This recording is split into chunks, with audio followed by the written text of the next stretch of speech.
तर जय शिवराय मित्रांनो. तर आपण आज बाप्पासाठी हरळ आणायला चाललो आहे. तर तुम्ही हा ब्लॉग लास्टपर्यंत बघा. हे बघा मित्रांनो, हे आमचा रोड आहे. पहा रोडाचे कसे वांदे झालेले आहे. असा रोड आहे आमच्या गावातला, काय सांगावं तुम्हाला. हे बघा, हे आमच्या गावातली नदी. हे बघा पूल. हे आहे आमच्या गावातली धामणा नदी. आम्ही येथे पोहतो, या ठिकाणी आम्ही पोहतो.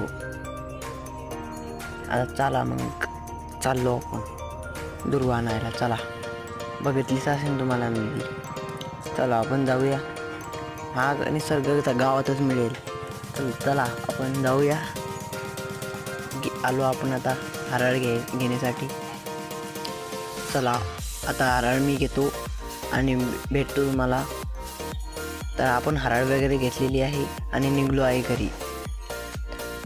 चला मित्रांनो, असेच ब्लॉग